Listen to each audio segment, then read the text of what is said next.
Assalamualaikum warahmatullahi wabarakatuh.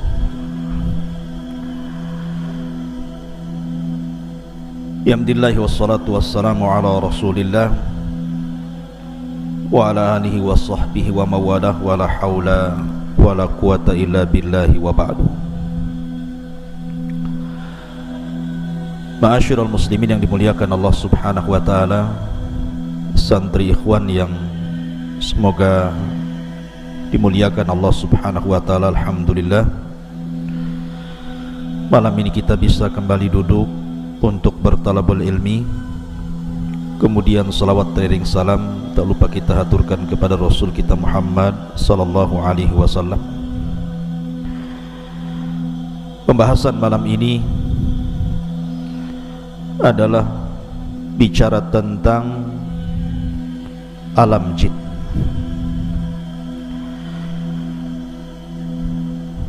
Jadi malam ini kita bicara tentang masalah jin. Apalagi kita di hutan ini banyak jinnya. Jadi biar kita tahu alam jin itu seperti apa. Ma'asyiral muslimin yang dimuliakan Allah subhanahu wa ta'ala, bicara tentang jin, maka Al-Quranul Karim menetapkan adanya jin, bahkan dijadikan satu nama dalam surat Al-Quran, suratul jin. Dan kita tahu bahwa jin adalah makhluk kedua yang diciptakan Allah subhanahu wa ta'ala setelah para malaikat. Baru setelah jin Allah ciptakan manusia. Sering kita dengar di masyarakat, terkadang ada orang yang bercerita bahwa saya mendengar suara-suara aneh. Yang lain mengatakan ada yang memanggil-manggil. Yang lain juga bercerita, saya pernah tidur, ketika hendak bangun susah sekali, kayaknya dikunci. Susah gitu ya. Ada orang yang lagi tidur itu susah mau bangun, kayak lagi dipiting sama jin itu. Yang lain, ketika saya lewat di sebuah tempat, kayaknya kok bulu semua berdiri, mulai bulu kaki sampai bulu kepala.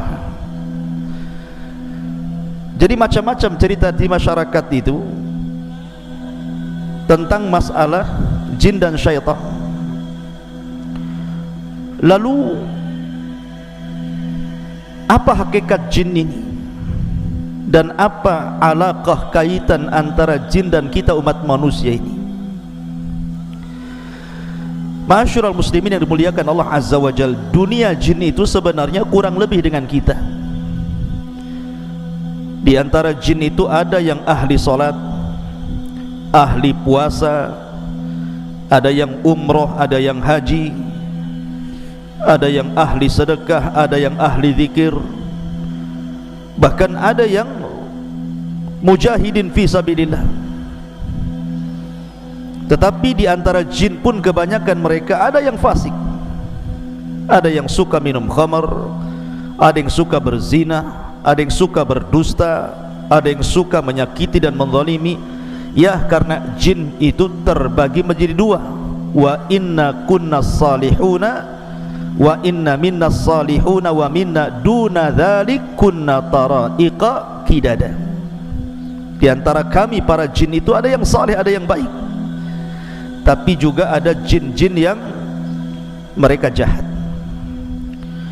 Baik, kita akan jelaskan, karena mungkin secara umum kita sudah mengetahui tentang asal muasal jin dan pernah saya jelaskan di sini. Saya hendak menceritakan beberapa kisah saja tentang alaqah, hubung kait antara manusia dengan jin saja. Ma'asyiral muslimin yang dimuliakan Allah subhanahu wa ta'ala, suatu ketika Nabi sallallahu alaihi wasallam pernah sholat. Tiba-tiba kemudian datang jin mengganggu Nabi sallallahu alaihi wasallam yang sedang sholat. Maka Rasul marah, kemudian Rasul menangkap jin itu kemudian mencekiknya. Saking kerasnya Rasul mencekik jin itu sampai keluar air liurnya, dan Nabi SAW merasakan dingin air liur itu. Kata Nabi SAW, kalau aku tidak teringat dengan doanya Nabi Sulaiman, Rabbi habli mulkan la yambagi li ahadin mim ba'di, ya Rabb, anugerahkan kepadaku kekuasaan yang tidak ku anugerahkan kepada siapapun sepeninggalku. Tentu jin itu sudah kuikat di tiang masjid sehingga menjadi mainan anak-anak, tapi karena teringat doanya Sulaiman, ku lepas jin itu. Artinya Nabi SAW mencekik jin sampai liurnya terasa dingin. Pertanyaannya, bukankah jin tercipta dari api? Kenapa pula liurnya dingin? Harusnya liurnya panas. Yang tercipta dari api itu asal penciptaannya bapak moyang mereka, tetapi anak keturunannya tidak seperti moyang mereka, sama dengan kita. Bapak moyang kita tercipta dari tanah, tapi apakah kemudian ketika orang dipotong tangannya tiba-tiba keluar tanah? Kan tidak juga, ya, tetap saja keluar darah gitu ya. Itu hanya awal penciptaan saja. Makanya kenapa jin juga disiksa di neraka merasa sakit, sama dengan manusia dipukul tanah juga sakit. Kalau nggak percaya saya pukulan tuh pakai tanah liat. Kalau nggak menjerit, saya kasih uang 100.000. Ma'asyiral muslimin yang dimuliakan Allah Azza wa Jalla.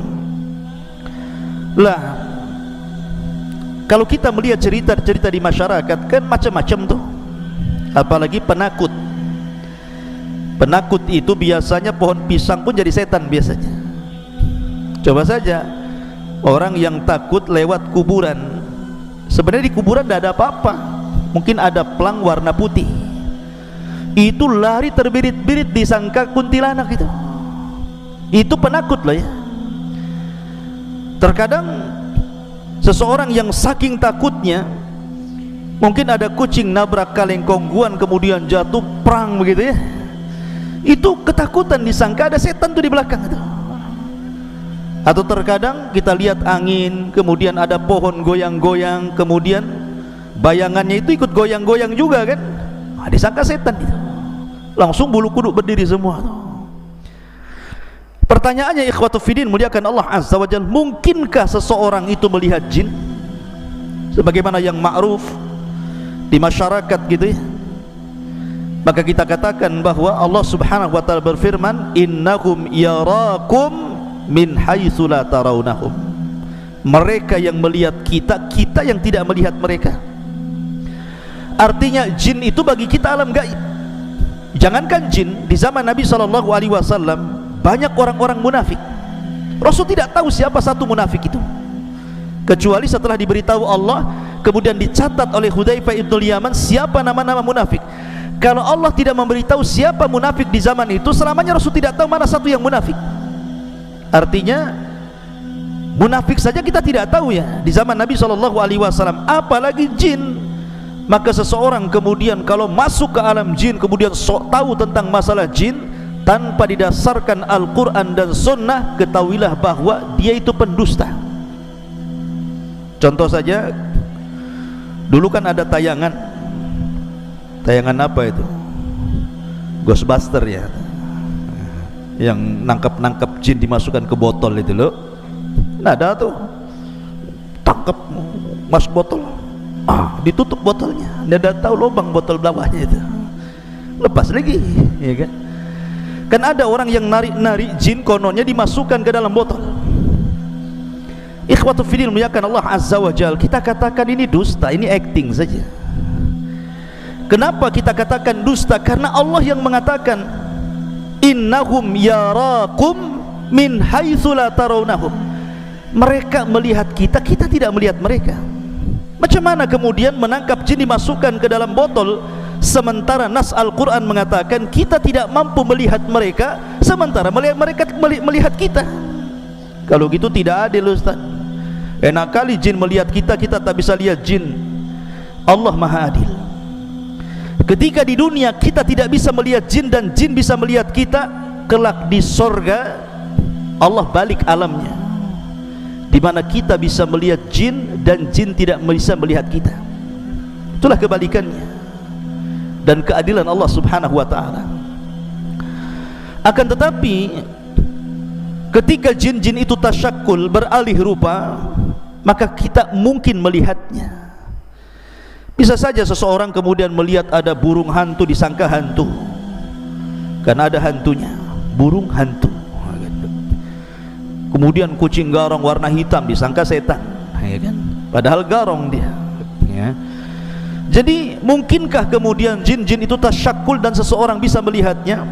Maka kita katakan kalau itu yang terjadi bukan dalam bentuk asli, mungkin. Saya akan bercerita beberapa kisah ya di zaman para sahabat. Pertama, kisah Abu Hurairah radhiyallahu anhu. Suatu ketika Abu Hurairah radhiyallahu anhu itu ditugaskan Rasul untuk menjaga Baitul Mal, menjaga pembendaharaan Baitul Mal. Rupanya di malam itu ada pencuri masuk ke Baitul Mal mencuri gandum, satu karung, kemudian lari dibopong. Abu Hurairah melihat pencuri ini langsung mengejar, kemudian menangkap. Rupanya pencuri ini adalah orang tua dan mengatakan, "Ya Abu Hurairah, ana syaikhun kabir faqirun dzu iyalin wa ma ataituka illa min hajatin wa ma asabtu syai'an dunak ma ataituka bla bla bla bla." Bahasa kita ya. Maka setan mengatakan, ataupun orang ini mengatakan pencuri ini, "Ya Abu Hurairah, saya ini orang tua, fakir, punya keluarga, dan saya tidak mungkin mencuri kecuali karena sebuah hajat, kebutuhan, karena mereka butuh makan, makanya aku terpaksa mencuri. Lepaskanlah Abu Hurairah." Akhirnya Abu Hurairah karena kasihan dilepaskanlah pencuri ini. Keesokan harinya berjumpa dengan Rasul.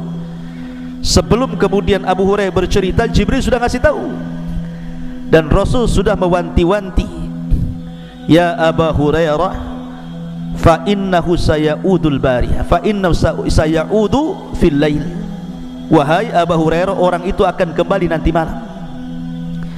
Betul, rupanya malam kedua mencuri lagi, ketangkap lagi, minta uzur lagi, dilepas lagi. Sampai ketiga kali Abu Hurairah mengatakan, "Tidak, ini sudah ketiga kali kau mencuri, tidak mungkin aku lepas, akan kuhadapkan kau kepada Nabi SAW."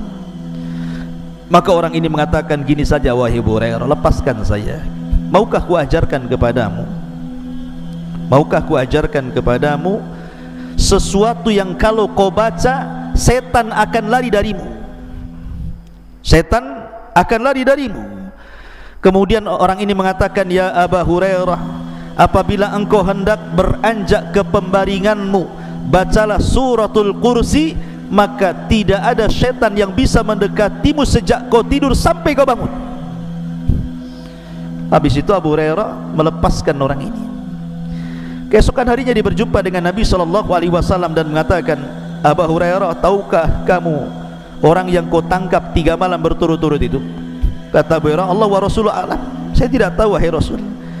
Kata Nabi SAW, "Fa innahu syaitan." Dia adalah setan, dia adalah jin yang menyerupai manusia sebagai pencuri. Sadaqaka wa huwa kadzub. Untuk masalah ini, maksudnya ayat kursi yang kau baca, dari semenjak kau tidur sampai kau bangun dan kau tidak akan diganggu syaitan, ini benar. Khusus masalah ini saja, sadaqaka wa huwa kadzub. Tetapi masalah yang lain, dia pendusta. Kebanyakan setan itu pendusta. Khusus masalah ini dia benar, gitu maksudnya. Dari sini menunjukkan bahwa Abu Hurairah menangkap pencuri, dan pencuri ini rupanya jin yang tasyakul, yang berubah bentuk. Makanya kalau seandainya ada seseorang sudah meninggal, dan saya punya cerita di kampung di Majalengka sana. Jadi ada preman mati. Preman bisa mati juga gara-gara minum tuak oplosan, ya. Jadi minuman keras, oplosannya nggak kira-kira, pakai spiritus, ya. Jadi cap orang tua dicampur spiritus, diminum kurang mabok, dicampur pil BK, Antum tahu pil BK? Untuk anjing gila tuh. Itu namanya pil BK tuh. Tuak campur spertus, kasih pil BK, matilah. Itu bukan oplosan lagi, oplosan kuadrat namanya. Oplosan di atas oplosan lagi tuh. Ketika mati, rupanya tersebar di desa itu bahwa preman yang mati itu ada di atas jembatan, sedang duduk. Akhirnya dalam 1 minggu itu ketika mendengar berita itu, tidak ada preman kampung keluar. Rupanya preman takut sama setan ya. Jadi tersebar berita bahwa dia hidup lagi, setiap hari nongkrong di atas jembatan katanya. Pertanyaannya, mungkinkah itu dia? Saya pernah bertanya waktu di Yaman kepada Syekh Adnan hafizahullah ta'ala, guru saya yang mengajarkan kitab Fathul Majid, kitab Tauhid, tentang kisah ini. Ya Syekh, saya begini di kampung, persis yang saya ceritakan. Apa kata Syekh Adnan? Dia mengatakan bahwa yang dijumpai itu bukan preman tadi, karena orang yang sudah mati tidak mungkin hidup lagi, karena ada barzah yang memisahkan antara kehidupan dunia dan kehidupan kubur. Lalu siapa yang nongkrong di jembatan itu, yang mukanya mirip itu? Maka dia bisa menjawab, kalau cerita ini sahih, kalau cerita ini benar gitu ya, bukan dikarang-karang, maka sesungguhnya orang itu adalah qarinnya si preman tadi. Karena setiap orang itu punya qarin, punya jin yang menyertai sejak lahir. Jadi kalau seandainya ada orang mati kemudian hidup lagi, bukan orang itu hidup lagi gentayangan, tetapi qarinnya yang gentayangan membentuk orang mati itu. Jadi bisa saja itu jin yang menakut-nakuti manusia. Kemudian kisah yang kedua, kisah Ubay bin Ka'ab. Jadi suatu ketika Ubay bin Ka'ab ini dengan para sahabat Nabi hendak menuju dari Mekah ke Madinah, melewati padang pasir. Kemudian sampai di padang pasir lupa jalan, karena zaman itu kan tidak ada Google Map ya, di zaman itu tidak ada kompas gitu ya, hanya mengandalkan insting saja dan orang yang biasa jalan dilalui. Rupanya Ubay bin Ka'ab dan sebagian para sahabat itu nyasar, tidak tahu kemana arah ke Mekah. Pokoknya bingung. Yang namanya padang pasir itu kan kayak lautan tuh. Nanti antum kalau pernah belajar di Arab, antum lihat padang pasir itu persis kayak lautan tidak bertepi itu. Jadi bingung Ubay bin Ka'ab ini harus kemana, sementara perbekalan minum mereka sudah menipis. Sampai betul-betul akhirnya minuman itu habis. Akhirnya mereka berusaha mencari air. Jadi ke arah selatan tidak nemu air, ke arah barat tidak nemu air. Pokoknya semua arah dia berusaha jelajahi, tetapi tidak ada air juga. Sampai akhirnya datang laki-laki yang sangat besar, badannya besar sekali, kayak raksasa gitu ya. Kemudian menemui Ubay bin Ka'ab radhiyallahu an. Kemudian Ubay pun ketakutan dan mengatakan, "Man anta, siapa kamu?" Karena besar masalahnya badannya gitu ya. Maka orang besar ini mengatakan, "Ana min baqiyatin nafar minal jinnil ladzi istama'u ila Rasulillah sallallahu alaihi wasallam." Kata orang besar ini, saya adalah satu di antara sekelompok orang yang pernah datang menemui Rasul mendengarkan bacaan Nabi sallallahu alaihi wasallam yang disebutkan dalam surah Jin ya, "Qul uhiya ilayya annahu istama'a nafarun minal jin." Ada sebagian sekelompok jin, ada yang mengatakan 7 jin, datang menghadap Rasul mendengarkan Rasul baca Quran. Lah kata orang ini, saya adalah jin, satu di antara kelompok orang yang datang menemui Rasul yang kemudian mendengarkan ayat Al-Quran, dan aku pun masuk Islam. Kemudian dia mengatakan, aku pernah mendengar Rasul bersabda, al-muslim akhul muslim. Muslim itu saudaranya muslim yang lain. Baik kutunjukkan kamu ke arah di mana ada mata air di sana. Akhirnya kemudian jin ini mengarahkan arah ke arah sini, khudut tariq, ambillah jalan ini wahai Ubay, engkau akan mendapatkan air. Akhirnya Ubay bin Ka'ab pun membawa para sahabatnya kemudian mengarah ke yang ditunjukkan jin tadi itu ya, dan dalam berbentuk orang besar tadi. rupanya betul dia mendapatkan air di situ dan selamat dari kematian di padang pasir. Lihat, terkadang jin itu tasyakul, berbentuk manusia atau berbentuk yang lainnya. Ini kisah yang kedua. Kisah yang ketiga, di zaman Umar bin Khattab radhiyallahu anhu. Jadi ketika para sahabat Nabi SAW berada di Yamamah, ketika dalam kondisi perang, tiba-tiba salah seorang sahabat berjumpa dengan orang yang penampilannya aneh. Orang yang penampilannya aneh mengatakan kepada sahabat ini dan mengatakan, dari mana kalian? Dia mengatakan, kami pasukan perang yang diutus oleh Amirul Mukminin Umar bin Khattab radhiyallahu anhu. Kemudian sahabat ini bertanya, man anta, siapa kamu?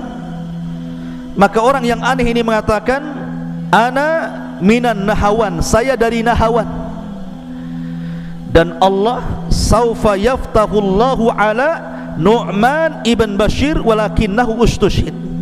Tiba-tiba dia mengatakan, sebentar lagi kan kalian akan menyerbu Nahawan, kupastikan kalian akan menang, tetapi yang memimpin perang kalianlah Nu'man bin Thabit, Nu'man bin Bashir afwan.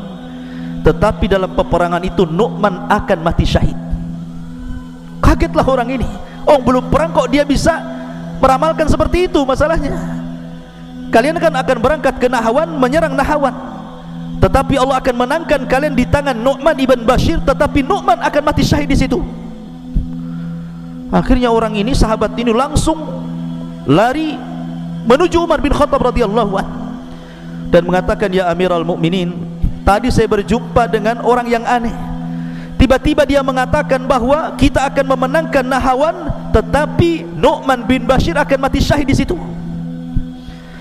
Kata Umar bin Khattab radhiyallahu anhu mengatakan, ya, tahukah kamu siapa dia? Maka sahabat ini mengatakan, tidak tahu hai Amirul Mukminin. Kata Umar bin Khattab radhiyallahu anhu, dia mengatakan, dialah Usaim baridul jin. Dialah Usaim, satu di antara jin-jin yang saleh. Dia pun datang kepada Umar memberitahu, ya. Artinya bahwa jin juga terkadang tasyakul, kan, berbuah bentuk gitu menjadi manusia, sama dengan malaikat juga sama. Tetapi ikhwatu fillah muliakan Allah subhanahu wa ta'ala, yang lebih aneh lagi kisahnya, di zaman ulama salaf ada namanya Imran At-Tammar. Imran At-Tammar ini seorang ahadus salihin, orang soleh. Imran ini At-Tammar ini seorang soleh. Jadi dia punya majelis taklim bersama syekhnya namanya Al-Hasan Al-Ja'di. Jadi ada seorang alim ulama besar namanya Al-Hasan Al-Ja'di. Jadi Imran ini suatu ketika dia ingin menghadiri majelisnya Al-Hasan Al-Ja'di, majelis di waktu fajar. Jadi Hasan Al-Ja'di ini biasa membuka majelis taklim setelah subuh, datang dari mana-mana, dan dia takut ketinggalan sehingga dia tidak mendapatkan tempat duduk di depan. Maka dia datang pas bertepatan malam itu, malam Jumat. Dia datang pagi-pagi buta, dari jam 3 malam itu sudah datang dia ke masjidnya Al-Hasan Al-Ja'di ini. Ketika sampai di masjid, masjid tertutup semua. Semua tertutup masjid, tidak ada yang terbuka, terkunci semua masjidnya. Anehnya, di dalam masjid itu terdengar suara Syekh Al-Hasan Al-Ja'di sedang qiyamul lail, sedang tahajud, dan dikeraskan bacaannya. Jadi ketika dia membaca ghairil maghdubi alaihim waladhdallin, tiba-tiba terdengar suara amin, seolah-olah masjid itu penuh, terdengar suara amin semuanya. Jadi Imran At-Tammar ini heran, ini masjid terkunci. Kemudian di dalam masjid itu Syekh Al-Hasan Al-Ja'di sedang sholat malam tahajud. Ketika dia membaca waladhdallin, maka terdengar suara amin yang begitu banyak seolah-olah penuh masjid itu, dan dia tidak berani masuk. Dia pun menunggu sampai adzan fajar. Ketika adzan fajar, datanglah muadzin membukakan pintu masjid itu. Ketika dia masuk ke masjid, rupanya tidak ada satupun orang kecuali syekh saja sedang sholat sunnah fajar. Kaget dia, dari mana suara amin itu? Padahal dia mendengar ada riuh pikuk suara amin ketika Syekh sedang membaca Al-Fatihah dalam tahajudnya. Ketika dia subuh masuk ke masjid, tidak ada orang. Rupanya hanya ada Syekh yang sedang sunnah fajar itu. Kemudian terpikir oleh dia ini, Imran At-Tamar ini, setelah kemudian sholat subuh, kemudian mengikuti majelisnya Al-Hasan Al-Jadi.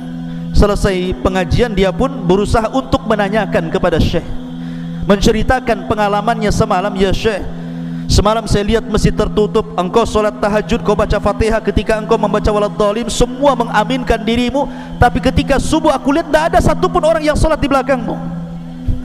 Lihat jawaban Syekh ini, dia mengatakan, ya, karena di belakangku adalah jin min nasibin yakhtimul qur'ana kulla lailatil jum'ah. Jadi setiap malam Jumat jin-jin nasibin ini datang, kemudian menghatamkan Quran di belakangku dalam tahajudku. Setiap malam Jumat mereka datang, solat di belakangku dan mengaminkan solatku. Kira-kira nih kalau antum solat malam, Allahu Akbar, ghairil maghdubi alaihim waladdallin, amin. Enggak dilanjutkan enggak tuh salatnya? Langsung antum hidupkan semua lampu, bangunkan kawannya gitu, ya kan? Lihat Syekh, ya, artinya bahwa jin-jin juga ada alaqah dengan kita, ada hubung kait dengan kita, maksudnya dengan manusia. Ma'asyiral muslimin yang dimuliakan Allah Subhanahu wa taala. Tetapi ada juga jin-jin itu yang jahat, ikhwan. Tidak semua jin itu baik. Wa inna kunna salihuna wa inna minna salihuna wa minna duna dzalik. Kunna tara'iqa qidada. Jadi kami ini bertingkat-tingkat. Jadi memang jin itu kebanyakan mereka fasik dan kufur, berusaha untuk menyakiti kita anak Adam dan berusaha untuk menyeret kita untuk mengikuti mereka. Tetapi gangguan apapun dari jin itu tidak mungkin sampai kepada kita kecuali memang takdir yang Allah telah catat. Makanya Allah mengatakan, la in istama'u ala an yadurruka bi syai'in lam yadurruka illa bi syai'in qad kataballahu lak. Kalaulah satu dunia jin itu berkumpul hendak memberikan madarat kepadamu, tidak mungkin madarat itu sampai kecuali memang sudah ditetapkan dalam takdir Allah. Jadi tidak perlu takut antum. Kalau ada dukun datang kepada antum, saya sihir kamu, sihir sajalah, sambil nyantai ya, saya sihir kamu, silahkan sihir saja ya. Tapi tidak perlu sombong, sihir saja ya. Emang siapa kamu ya, kuruqyah kamu. Jadi tidak perlu kita sombong. Yang penting kita yakin bahwa kalau mereka mengancam sihir, sihir itu tidak mungkin terjadi kecuali karena izin Allah Subhanahu wa ta'ala. Dan jin itu ada titik kelemahannya. Saya contohkan sebuah kisah. Di zaman Nabi SAW, jadi Imam Hakim meriwayatkan dari Ya'la bin Marrah, dari bapaknya, dia mengatakan, aku safar bersama Nabi. Tiba-tiba aku melihat sesuatu yang sangat ajaib, yang sangat takjub, menakjubkan gitu ya.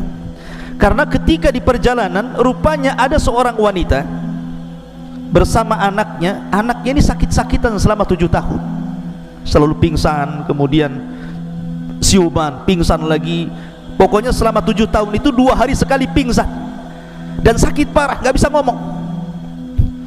Sehingga kemudian ketika berjumpa dengan Nabi SAW, Rasul bertanya dan mengatakan, kenapa anakmu itu? Maka ibu ini mengatakan, boleh jadi dia terkena syaitan wahai Rasul, tolonglah obati anakku. Maka Nabi SAW akhirnya mendekat anak itu, kemudian membuka mulutnya. Kemudian Nabi SAW hanya mengatakan, ukhruj ya aduwallah, keluar wahai musuh Allah. Cuma ngomong gitu saja, ukhruj ya aduwallah ya, keluar wahai musuh Allah. Habis itu anak itu kemudian tertidur, dan setelah bangun tiba-tiba sembuh penyakitnya. Tidak tersisa sama sekali dari selama penyakit 7 tahun lamanya itu. Hanya Nabi mengatakan, ukhruj ya aduwallah, Makanya kenapa dalam dunia ruqyah ikhwan, kalau antum nanti jadi peruqyah, Nabi SAW itu tidak pernah memperbanyak dialog dengan orang yang diruqyah. Rasul hanya mengatakan ukhruj ya aduwallah, keluar wahai musuh Allah. Tidak perlu antum memperbanyak dialog. Kamu siapa? Dari mana asalmu? Dan nikah belum? Berapa anakmu? Kau kesini sama siapa? Nah, kau gabung sama geng mana? Tidak perlu ya.